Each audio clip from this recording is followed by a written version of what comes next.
It's like, well, what can I do? Like, they'll pay if they can pay. But that is not the case. What if they don't give me any more work? But if this continues and they do give you more work, then that cash flow hole gets deeper and deeper and deeper every time. You're basically becoming their bank. Yeah, that's right. In fact, not a bank, because a bank would charge interest. They're actually less likely to pay with every week that goes by. Your chance of getting paid actually goes down. One of the worst feelings as a business owner is not having enough cash to pay your bills on time. And your customers not paying you on time is a major cause of this problem. Tune into this week's podcast where we talk about how to get your customers to pay you on time.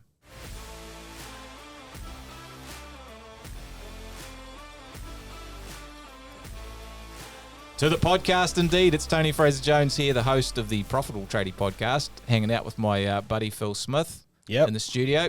How are you this morning? Mate, I'm always good. Always. You are. Man, I'm really curious how long we're going to keep to the podcast.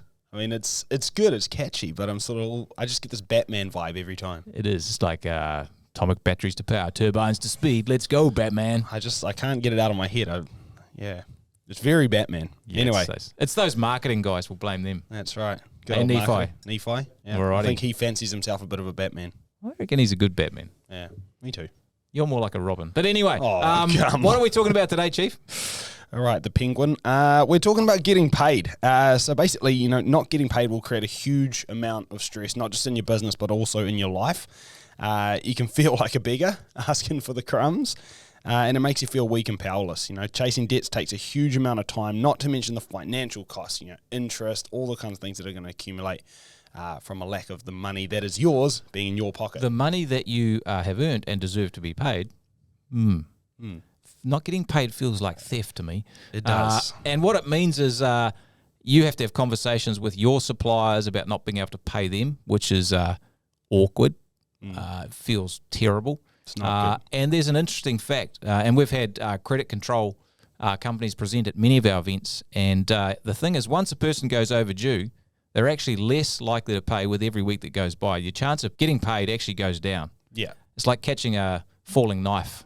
It gets harder as it gets lower. Yeah, well, I Try heard to that. catch it right up the top. Yeah, right? I heard that the other day. I thought it was a good thing. I've never heard that before. I was just trying to picture catching that falling knife, and I was thinking, you know what? I must let it hit the ground. That's right. I think they use it when the share market's falling. And They anyway, do, yeah. whatever. But the thing is, most business owners think that getting paid is largely outside their control. I get that sense, with the people we help. It's like, well, what can I do? Like, they'll pay if they can pay. But that is not the case. No. And it's really important to take control of the situation, and you can. Yeah. I bet you got a story to kick us off. I do have a story. This is about one of our favourite clients named Doug. He's a super good guy. He's got a good business, and he's expert at getting paid. Yeah. And he does a lot of fixed price work and gets payment up front on completion and agreement to payment. This is the thing. So he told a story about going to a job with an apprentice, and there's a water leak. Water's going all over this, through the ceiling, and the apprentice is like, what should I do first? I should go and turn the water off at the mains. And Doug's like, no, that's not the first thing we do. What would we do before that? Well, I don't know. The first thing we do is we tell the client what our terms of engagement are, how we work, and get agreement from them on how we're going to get paid. That's the first thing we do. And the apprentice is like, whoa, that's a bit rough. Doug's, well, it's not rough, because once we actually fix the job, there's no leverage left. All the power sits with the client, not with us. So we need to get that sorted out up front. Yeah. And that's quite a mindset shift for a lot of people. Yeah, it definitely is. Definitely is. And I think it obviously highlights a couple of good points. So big thing is that we need to make sure that, there's obviously steps that we can do after we are asking for the payment. But I think the big thing that Doug's story tells is that there are a lot of things that we can do before we even set down the track of trying to get paid, which actually help us get paid in that instance. So it's the classic get agreement on payment details up front when you hold the power, or the analogy that many people are familiar with. You don't want to be the ambulance at the bottom of the cliff. You want to stop people going over the cliff. Yeah, 100%. Because there's a lot more damage when you go put them in the ambulance when they've fallen. Let's just stop them falling in the first place. Stop them falling in the first place. And so getting things tight up front is a big part of this. Yeah, and especially if we don't get paid on time, we're going to run into some pretty terrible problems. Yeah, look, it's one of the most stressful things in a business. I think chasing money and not having the money, and probably having to deal with difficult staff are the most important, most stressful things. But it is massively stressful, and you have to juggle things. You've got to rob Peter to pay Paul because you're not getting paid. So it causes a lot of stress and a lot of extra work. You can run out of money as well. Like if you're not getting paid, eventually you're going to run out of money. It means you can't pay your bills, and it can send your business under, and this happens to businesses. Yeah. And it's very sad. I think the other thing too is it does make you stressed. You do feel like a bit of a beggar asking for crumbs, and it does mess with your head. It's just so stressful, and it feels unfair, but it's a reality sometimes. Yeah, big time. And on the other hand, if we do get paid on time, big upsides, right? Well, you don't have to chase money. You can focus on the things that count in your business, other things to improve it rather than just getting what you're owed. You're going to have, plenty of money. You can pay your bills. Your business will be on a solid foundation. And like I said, the stress levels are down. You can just focus on what's actually important, what you need. Well, getting paid is obviously important, but the stuff you really want to focus on. Because when you get into business, you're not thinking about the fact that you're going to have a bunch of problems getting paid. You're thinking about getting work done and stuff. This is something that pops up for business owners. Until you're a business owner, you really understand how stressful it actually is. Yeah, totally. So, we need to be making sure we get that money and getting those upsides because we don't want to be in the reverse. So, how do we actually do it? I think this is what everyone's waiting for. Yeah, I think you touched on it. The first thing is that this is a head game. So, most people need to toughen up. Don't be a pushover. Don't be a wallflower. Don't think that you're just dependent on the client to get paid. You can make a huge difference about whether you get paid or not. So you have to toughen up, take responsibility, be more assertive, often be more aggressive to get what's owed to you. Yeah, there's a lot that's going to come into that. People have a lot of head noise on this, right? They Things do. Going through their mind. Big one that always comes up, what if they don't like me or I upset them, I ruin the relationship, they don't give me any more work? It's definitely a thing that's going to be on your mind about toughening up, right? So how do we deal with that? It's tricky. And the first thing is if you are in a relationship with someone who doesn't treat you good, that's an abusive relationship. So if you're in a relationship with a client who never pays you on time or strings you out longer or makes promises, you got to question the relationship. It's actually an abusive relationship, which is not good for your business or your head. And the thing with this is often it's tied with marketing too, because you'll stick with a client who is effectively an abusive client because they won't pay you because you need them and you need them more than they need you. Yeah, which is a marketing problem because you don't have options. If you had plenty of other work that you could go and do, you'd probably kiss them goodbye and tell them where to go. So that's important.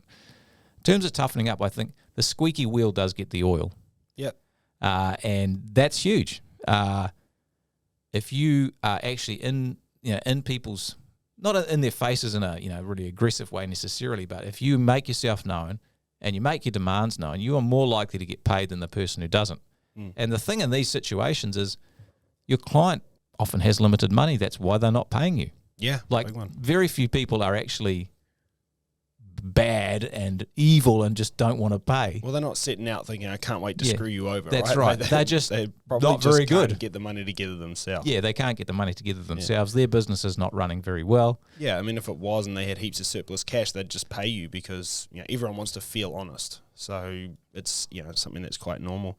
I think another thing is you say the squeaky wheel gets the oil, but I think the other thing is that the person who establishes boundaries and states what they want tends to get what they want and stay within those boundaries. So I think the other thing is you've got to teach people in any relationship, you've got to teach each other how to act in that relationship.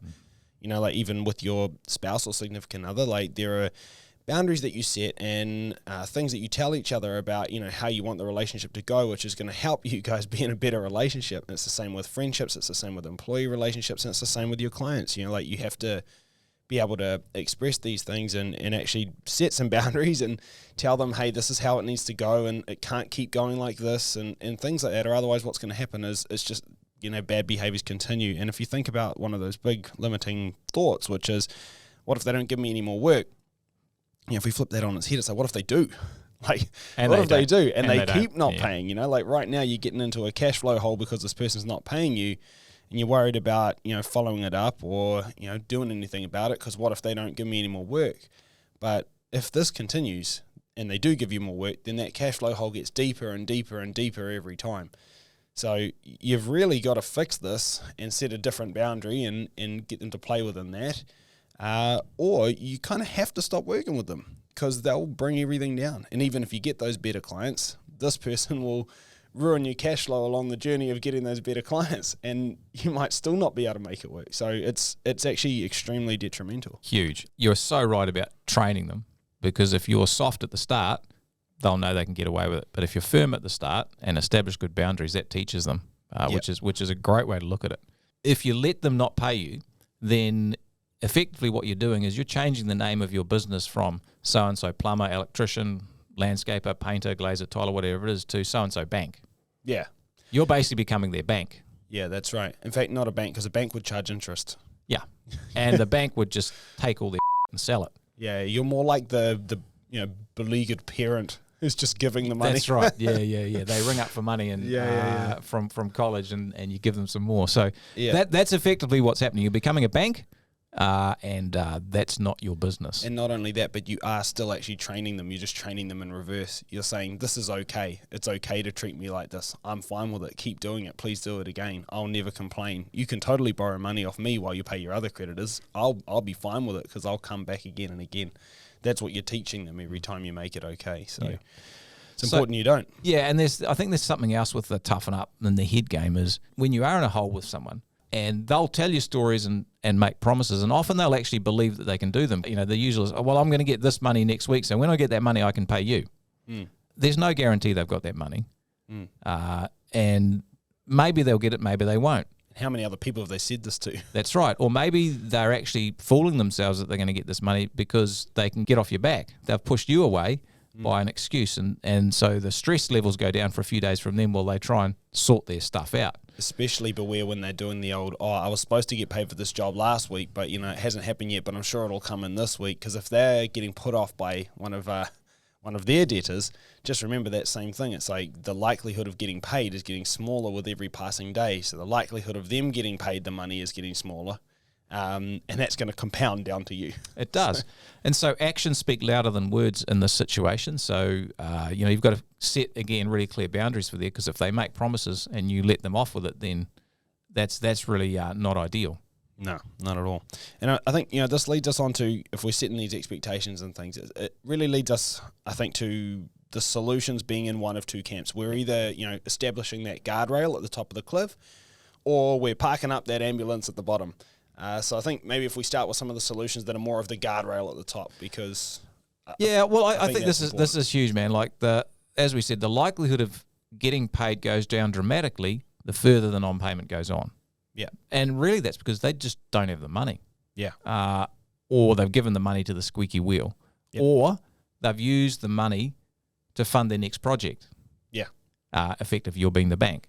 And I'll be honest, you send people to debt collection, which you should do if you need to, but it's hard to get the money then. Yeah. They don't collect as much as you'd like. Yeah. So prevention is definitely better than the cure.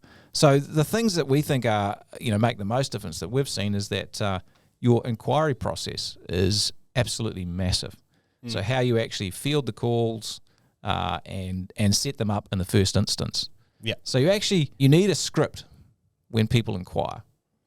And you ask them the key questions effectively when they're on the phone. So, you find out about the job, etc. But then you tell them what your payment terms and conditions are.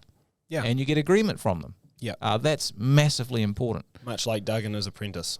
We get the agreement up front before we go ahead with anything. 100% right. And so if you think about inquiry process, we teach our guys to have something in it like this. Hey, look, our service fee is $170. That covers the first 30 minutes, doesn't include any materials, and we require payment on completion. Are you okay with that? Yeah. It's set out up front. Easy. Yeah. They say yes, you get agreement, terms of trade sign, off we go. We get credit card details over the phone, wherever possible as well, so we know that we're covered. Yeah. And the important thing for that is there's some psychology going on there. When you've done the job, immediately when you've done it, they actually love you. Mm. And so they're quite happy to pay then, but if you leave it till 2 weeks later or 3 weeks later, they're not actually in pleasure anymore. They're in pain. Like, it's just they've forgotten what you've done for them. So the whole psychology is kind of weird. So you want to get paid when you do the job. Yeah. And fixed pricing is great as well. So if you have a fixed price, if you're doing service maintenance work, if you can give them a fixed price, that gives them a lot of certainty up front. They can agree to it and do the job. If you don't do that and you send them an invoice that arrives 3 or 4 days later, they get a surprise. That puts them in a negative sort of mindset, and they're less likely to pay as well. Yeah. So that's important. Terms of trade are really important in contracts. Yeah. So you need those agreed to up front, and the reason that they're important is they're kind of like a threat or a guardrail or the expectations, and they know if they misbehave, there is potentially some consequences. So that helps as well. Yeah, big time. It's kind of like the umbrella on the rainy day, right? But I think of it probably a little bit more. The line that comes to mind all the time is that Sylvester Stallone one. I'd rather have a gun and not need it than need a gun and not have it. I feel like terms of trade's like that. A lot of the time, I've spoken with people and they say, hey, my terms of trade are, they're really good, but, every time when I've had to take someone to debt collection or take them to court, it's like, I know I've got this behind me and it's great, but it's just so hard to get the money out of them anyway. And I'm thinking, you're missing the point. It's not actually so much. I mean, it's gonna be good in court, but it's actually more the deterrent at the other end. Like the big thing with good terms of trade is that it's something that you can actually bring out early on. It's that guardrail at the top of the cliff, which tells people you're serious, and it lays out some terms and it sets some expectations and it gets agreement to those. And people like to live in integrity, so they want to live up to what they signed and what they said they'd do.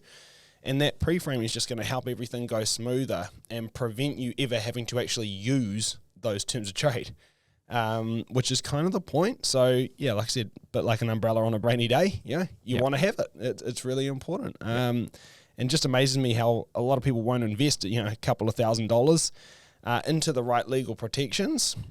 And, it'll cost a different amount depending on how you get them done. But I mean, it's a pretty small investment for something that could deter non-payment forever. And don't get me wrong, you'll always have some that slip through and maybe you do have to use it, but for the most part, just having it will actually mean that you don't have to use it, which is the beauty of it.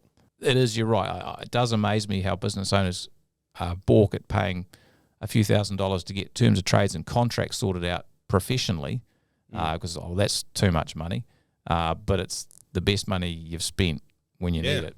That's right. And if it saves you from going down the tubes from a big client, then it's worth it. Yeah. So it's an insurance fee that you need to pay. And contracts are huge. For example, particularly if you're working for contractors or general contractors or builders, construction companies, you need the ability to put yourself in the position as a preferred creditor.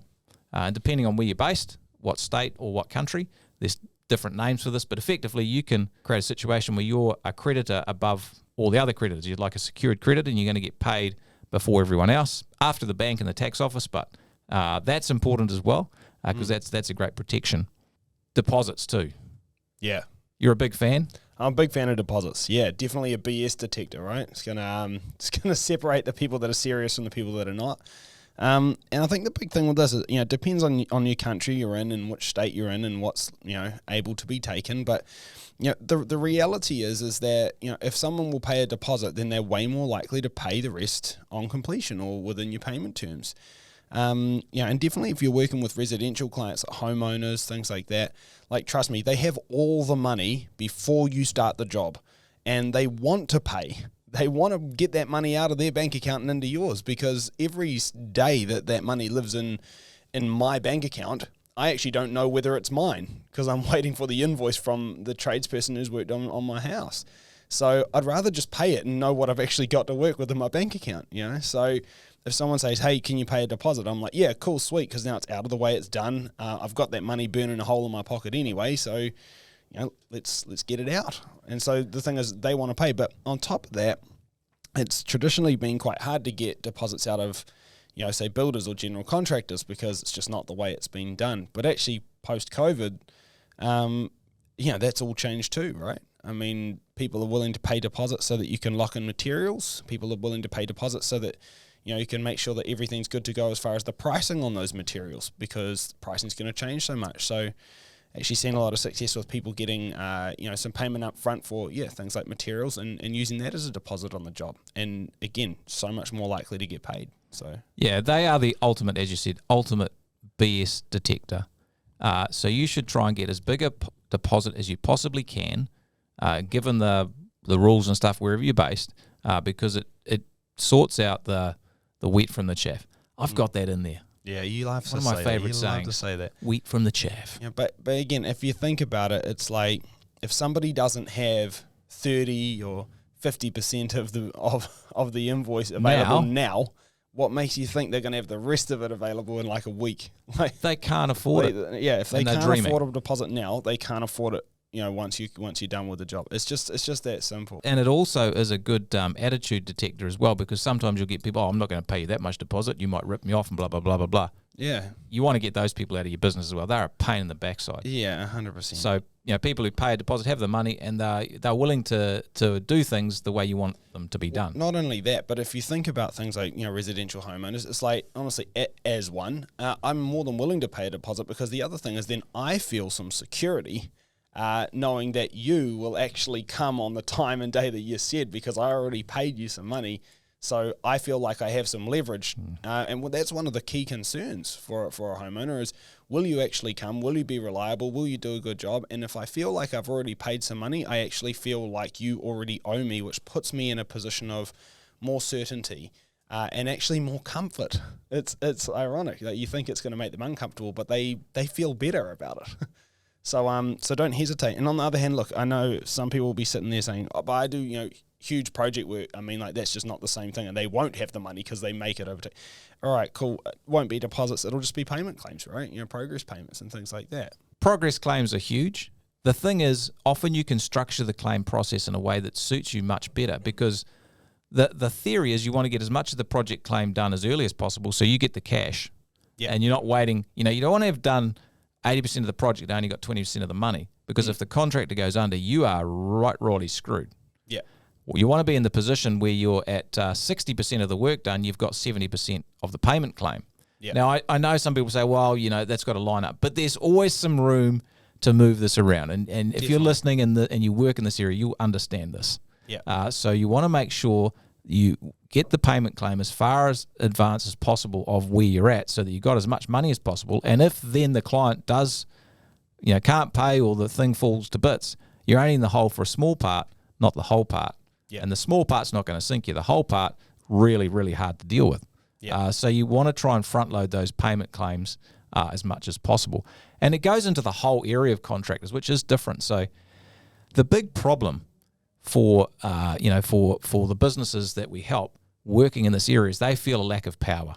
Yeah. They feel like there's big angry contractor and they really have no ability to make any of the terms. And perhaps sometimes that's difficult, and so you have to ask yourself the question, is that a good person to work for? But you can still send your terms of trade, and there's a process around whether your terms of trade will top theirs, and that depends on your jurisdiction. If you send it to them and that's the last one, often it is. So that's important. But you can interview the contractor. You've got to think about it. You're interviewing them, and I don't mean you sit them down face to face, but you're actually interviewing them. Maybe you're doing credit checks. You're asking around other contractors, how do they pay? And you've got to be very careful when a contractor comes to you and you're like, hallelujah, new client, big client. But sometimes they come to you because they've exhausted their credit with everyone else's bank. Yeah. And so you've got to be really savvy about that, and don't just take it and think like, wow, this is amazing. Do some research, check them out, see where they're at. And if you get an inkling, then you got to be really careful about that. And there's often providers of financial information who can actually tell you where their credit score is at and whether it's falling and whether there's been things lodged against them from a credit perspective. So you need to do your homework on this, and that's prevention rather than cure. Yeah. So be smart.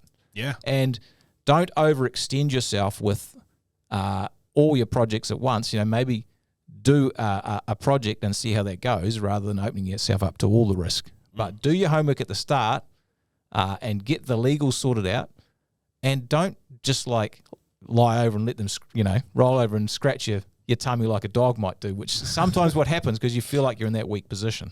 Yeah, totally. So, I mean, bunch of stuff we can do at the top of that cliff there for guardrails. Should we talk about the ambulance at the bottom? Yeah, so there are some times when you've got to follow up, and that's fine. So what happens for most business owners is they'll send the invoice, and then, let's be honest, it's kind of a hope strategy. Yeah. It's like, well, they'll pay. I've put the time they need to pay, and they'll pay, and I'll wait for the payment to hit my account. I reckon that's a mistake. Yeah. I mean, there's a lot you can do to make sure it's going to hit your account. That's right. So the process is important. So, and we sketch this out. There's a flow chart that we teach our members here, and it involves a number of steps. And the first one would be, make sure that they've received the invoice.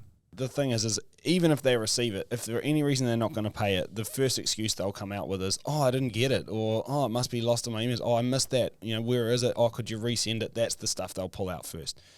So it's kind of like with sales objections. It's like you're walking them down a corridor with a million doors on the side, and you've got to firmly shut each one to get them to the end. And this is one of those doors you got to shut, is just make sure that they're not able to slip out the door of, I didn't get your email, or I didn't see it come through. So check they got it. Can you remember what the next one is? It's the old, I've got a question or a problem with the invoice. So you want to head that one off as well. Yeah, head that off too. So again, I mean, you can just ask right off the bat, like, did you receive it? Cool. Well, hey, look, was there anything that stood out? Did you have any questions or things you want to discuss? I mean, you can get answers to this stuff straight away. Plus, like, my favorite thing with the process that we teach is actually that the first call you make in your actual collections process is the day before the invoice is due. So it's not just checking that they got it. It's then the day before it's due, it's just, hey, just a friendly reminder, invoice is due to be paid tomorrow, so just making sure that there's not going to be any issues. And if have you got the invoice? Do you have any questions? Super easy. I look forward to getting payment tomorrow. Appreciate you. And honestly, like, at that point, they can't really pull any fast ones on you as far as I didn't get it or I had questions or anything like that, because they had their opportunity, and that's before it's even due. So so absolutely critical that the call is made before it's due. And look, I know if you're doing lots of service work and you've got 500 invoices you send a month, you're not going to call 500 people. No. That you use the other strategies for that. Yep. But this is, you've got reasonable size invoices. Maybe they're a few thousand, several $1,000s. So you're not going to have 500 to call. No. You might have 10 or 15 or 20 or whatever it is. But if you call them beforehand, that dramatically increases the chance they'll pay, because if they've got limited funds, they're going to pay you first. Yeah, because again, people want to live in integrity, right? And they don't want to seem like liars, and they don't want to go against what they said they would do. And again, if you do have 500 plus invoices per month, I'm like, that's cool. You don't have to call them all, but I'm sure some of them are bigger than others. Like maybe you do call the bigger ones. Yeah. Again, just it's a bit of an insurance policy for you. It'll definitely help you get paid. Yeah. So the next thing is, if they don't pay on the due day, when do you follow up? Well, straight away. Yeah. This is critical. Don't let it sit. Do not let it sit, because if you let it sit for a week, they know that they can push you around. Well, you've just taught them that it's okay. Yeah, that's okay to not pay. Yeah. So you've got to get on the blower the day after and say, hey, I noticed the invoice hasn't been paid. What's going on? Yeah. Pretty much is what the call is. Yeah. And then you get, further agreement to get paid, and then you follow them up exactly when that next agreement is made. Yeah. Which is huge.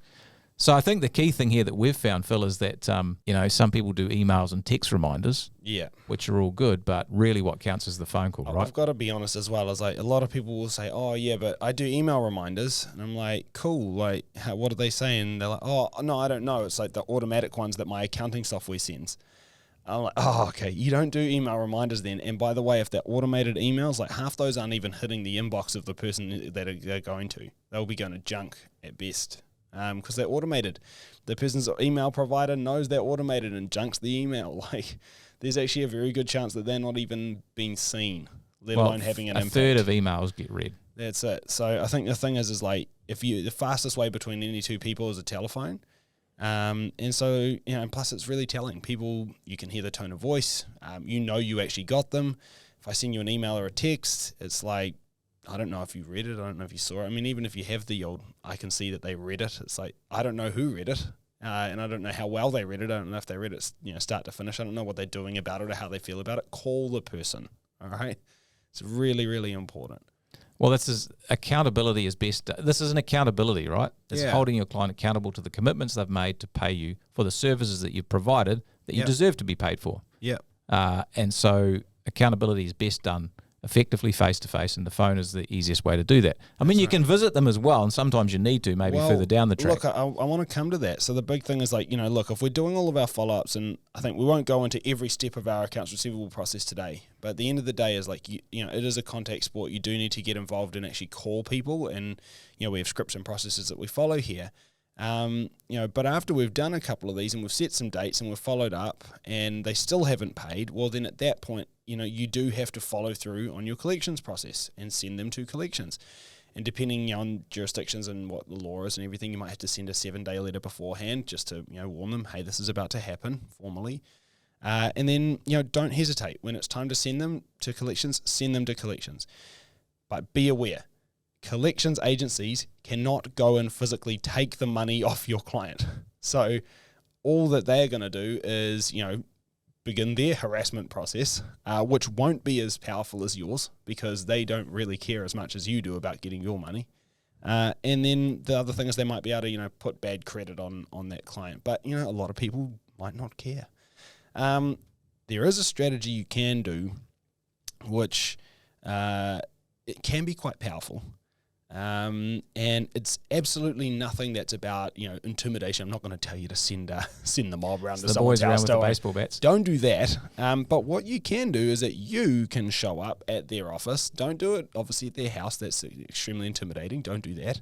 But if you showed up at their office in front of all their staff and just quite openly but very innocently were asking, hey, I'm looking for Tony. Like, I've just, it's been a while. Like, he said he was going to pay our bill on this date, and we've made a couple of dates and it still hasn't been paid. And I'm just curious. Like, he's not returning my calls, and next step was carrier pigeon. So I just thought I'd pop in while I was in the area.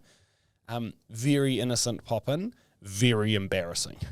And so that embarrassment can actually, go a long way as well. And again, like I said, it's not about being intimidating. It's just about if your phone calls aren't getting through and your emails aren't getting through, you can just show up. And if people see you show up, that can actually have a big effect. That is a very squeaky wheel, which is awesome. I think the thing that you've alluded to here, Phil, and this is important, and there'll be a few steps in your process. You have the first call, the second call, the third call, and then you send the letter, and then you send them collections. You have to enforce that process. You have to look at it as a process, and you have to enforce it without too much emotion. Yeah, and I don't mean you're being horrible or rude about it. It's just like that's our process. Yeah. And apologise, but that's what we've got to do just to get paid. And the cool thing is, a lot of the people who aren't paying you, they'll see that and they won't like it, but they'll be like, I wonder why I'm not getting paid because I have no process. Yeah. Maybe this is what I need to do to actually get on top of things. So you can actually help train them to do a better job so they can actually pay you as well. That's right. And like, I think the thing is sometimes they will ask, especially if they're struggling getting paid with their bills, as you said. I mean, like they might say, hey, I'm waiting on this payment. And you say, well, what have you done? Have you followed them up? Have you tried this? Have you tried that? And they might say, oh, I actually haven't. Yeah. So the thing here to sort of, to wrap it, I guess, is that getting paid is critical. And if you're not, it's hard. You want to make sure that you got the guardrails up so that people will pay on time at the start, because if they do that, it's easy. There's no stress and hassle, none of this mucking around, of this sort of heartache that you got to go through. But if they aren't paying, or once you've sent the invoice, you have to have good process and you have to enforce the process. And here's something we've found, and this is a juicy little tidbit for everyone listening. Most of the time, it's better to get one of your team to run this process than for you to do it. Because you are emotionally involved and that clouds your decision. If your team do it, they just implement the process, and we find it works way more effectively. Yeah. There's no emotion in it. Plus it's easier. You don't have all the mind bend going on. That's right. All right, let's land this plane. Alrighty. Not getting paid messes with your head and your business's ability to actually pay its bills. But by being proactive and organised, you can dramatically reduce the amount of overdue invoices, which leaves you the time and the money to focus on growing and improving your business. Thanks heaps for listening. We'll catch you all again next time. Bye.